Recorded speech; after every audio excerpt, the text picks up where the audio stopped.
Everyone, Vishakha this side and welcome back two is my prep. आज हम बात करेंगे इकोनॉमिक्स की। इकोनॉमिक्स क्या होता है, इसकी कौन कौन सी ब्रांचेस हैं।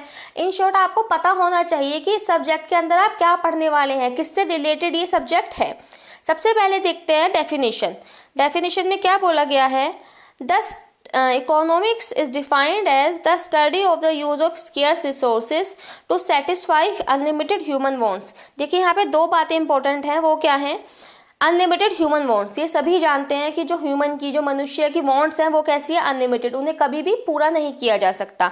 और दूसरी बात स्केर्स रिसोर्सेज मतलब संसाधन, जितने भी जो भी फैक्टर्स हैं जिससे गुड्स को बनाया जाता है। आप इकोनॉमिक्स में एक वर्ड जरूर देखेंगे, दैट इज गुड मतलब होता है वस्तु, ठीक है, कमोडिटी। तो जितने भी चीज़ें बनाई जाती हैं उसमें जितने भी फैक्टर्स लगते हैं उन्हें हम कहते हैं रिसोर्सेज। जैसे कह सकते हैं ह्यूमन रिसोर्सेज, लेबर आ गया इसके अंदर, मैनेजमेंट आ गया। नॉन ह्यूमन में क्या क्या आ सकता है, land, capital goods, technology, financial resources, ये किस में आ सकते हैं, नॉन ह्यूमन में। तो ये जो रिसोर्सेज है ये स्केर्स है, दैट मीन्स ये अभाव में है, इनकी कमी है। अब कोई चीज़ कम है इसीलिए उसके यूज पे क्या दिया जाता है, ध्यान दिया जाता है। अगर रिसोर्सेज अनलिमिटेड होते तो ये प्रॉब्लम क्रिएट ही नहीं होती। रिसोर्सेज कैसे हैं, कम है, स्केर्स है, इसलिए ये प्रॉब्लम अराइज हुई है कि किस टाइप से उनका एलोकेशन किया जाए। एलोकेशन को कह सकते हैं किस टाइप से डिवीजन किया जाए उन रिसोर्सेज का, जिससे कि जो ह्यूमन वांट्स हैं, अनलिमिटेड ह्यूमन वांट्स हैं, उनको सेटिस्फाई किया जा सके। तो इकोनॉमिक्स क्या है, वही पढ़ाई है, उससे रिलेटेड ही पढ़ाई है, और रिसोर्सेज को एलोकेट करने की पढ़ाई है। इसमें क्या है, बहुत सारी चॉइसेस लेनी पड़ती हैं, ये कह सकते हैं साइंस ऑफ चॉइस है। इसमें चूज करना पड़ता है कि कहाँ पे ज़्यादा रिसोर्सेज की ज़रूरत है, कहाँ पे कम रिसोर्सेज की है। मान के चलते एक एग्जांपल लेते हैं कि अगर एक पीस ऑफ लैंड है, ये मान लेते हैं एक लैंड है, ठीक है, इसी में वीट को भी ग्रो करना है, इसी में राइस को भी ग्रो करना है। तो अब हमारा रिसोर्स क्या हो गया, लैंड। तो अब ये डिसाइड करना है, अब ये चॉइस लेनी है कि इस रिसोर्स को कैसे कैसे यूज करना है, राइस को ज़्यादा करना है या वीट को ज़्यादा करना है। तो ये क्या हो गई, चॉइस हो गई। ये चॉइस लेनी पड़ती है इकोनॉमिक्स में। आगे देख लेते हैं, ये भी एक इसकी डेफिनेशन है, इसे आप पढ़ सकते हैं। क्या बोल रहे हैं, it is a science of human behaviour concern with the allocation of scarce resources. यही बात अभी बताई थी मैंने। In such a manner that the consumer can maximise their satisfaction. किस मैनर में उन्हें एलोकेट करना है रिसोर्सेज को कि कंज्यूमर जो है उसे ज़्यादा से ज़्यादा सेटिस्फैक्शन मिल सके, प्रोड्यूसर जो है उसे ज़्यादा से ज़्यादा प्रॉफिट मिल सके, और जो सोसाइटी है उसे ज़्यादा से ज़्यादा उसका भला हो सके, उसको वेलफेयर मिल सके, ठीक है। Economics is all about making choices in the presence of scarcity. जो कमी है उस कमी को किस टाइप से उसको चूज करना है, वहाँ पे रिसोर्सेज का कैसे एलोकेशन करता है, यही क्या है, इकोनॉमिक्स है। यहाँ पे एक देख लेते हैं स्केर्सिटी क्या होता है। स्केर्सिटी मतलब ऐसे अभाव होता है, कमी का होना। जब किसकी कंडीशन आती है, कौन सी सिचुएशन आती है, जब सप्लाई ज़्यादा होती है रिसोर्सेज की और डिमांड क्या होती है, कम होती है, उसको कहते हैं स्केर्सिटी। इकोनॉमिक्स की दो ब्रांचेस होती हैं, एक माइक्रो और एक मैक्रो। माइक्रो जो टर्म है वो कहाँ से ली गई है, वो ग्रीक वर्ड से ली गई है, जिसका मतलब होता है स्मॉल, मतलब छोटा। ये कौन सी ब्रांच होती है, it is that branch of economics which deals with single economic unit. मतलब ये सिंगल यूनिट से डील करती है। सिंगल यूनिट मतलब एक कंज्यूमर हो गया, या एक प्रोड्यूसर हो गया, या किसी भी एक कमोडिटी के प्राइस हो गए, ठीक है। मतलब स्मॉल, छोटे लेवल पे जो होती है उसे कहते हैं माइक्रो, और इसे और क्या कह सकते हैं, प्राइस थ्योरी भी बोला जाता है। दूसरा है मैक्रो। मैक्रो का क्या मतलब होता है, मैक्रो भी एक ग्रीक वर्ड से लिया गया है, जिसका मतलब होता है लार्ज, बड़ा।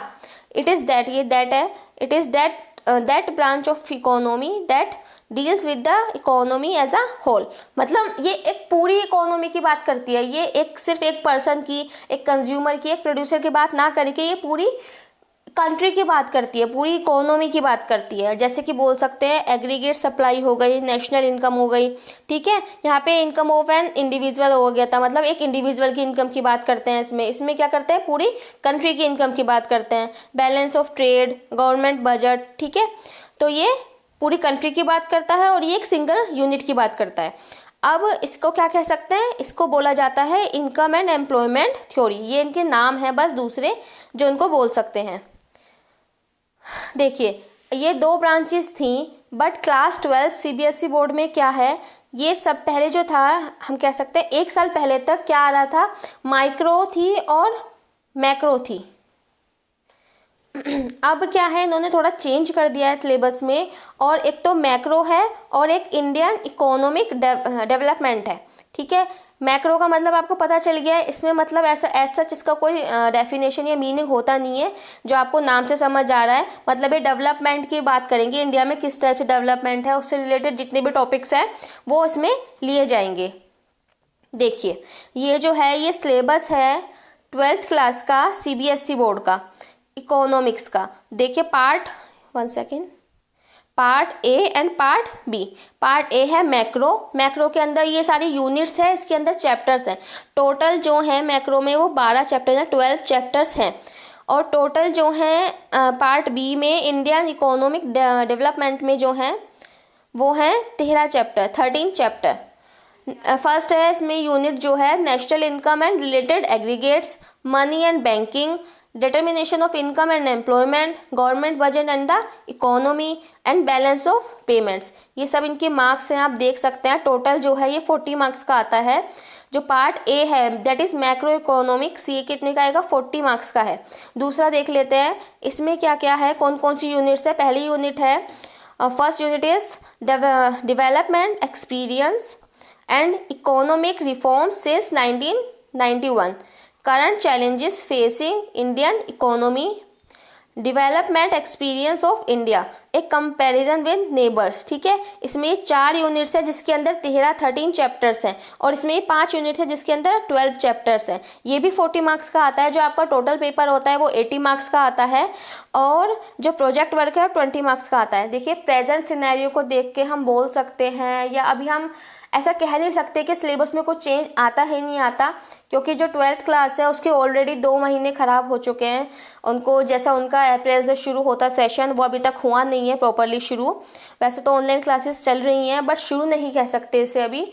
तो ऐसा पॉसिबल है कि इन फ्यूचर जो CBSE बोर्ड है वो थोड़ा बहुत चेंज कर दे सिलेबस में, तो वो थोड़ा बहुत ही मान के चलिए, आपके एंड के कुछ चैप्टर्स वो रिमूव कर सकता है या कुछ टॉपिक्स हटा सकता है। बट अभी आप अपनी तैयारी शुरू कर दीजिए, क्योंकि ये जो बुक है ये काफ़ी टफ बुक है। मतलब इतना आसान मत लेके चलिए कि ये 1 महीने में, 2 महीने में, या ऐसे 6 मंथ्स में भी हो जाएगी। ठीक है, तो आपको अपनी प्रिपरेशन जो है वो स्टार्ट कर देनी चाहिए। आप हमारे चैनल से जुड़े रहिए, ये सारे चैप्टर्स आपके कवर कराए जाएंगे, बिल्कुल थ्रोली कराए जाएंगे।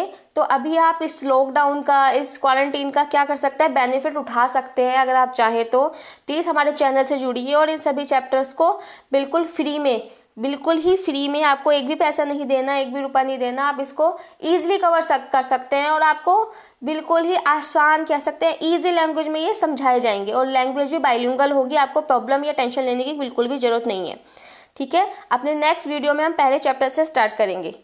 Thank you so much for watching. अगर आपको ये वीडियो यूज़फुल लगी हो तो इसको लाइक कीजिए, शेयर कीजिए और चैनल को सब्सक्राइब कीजिए। And be connected.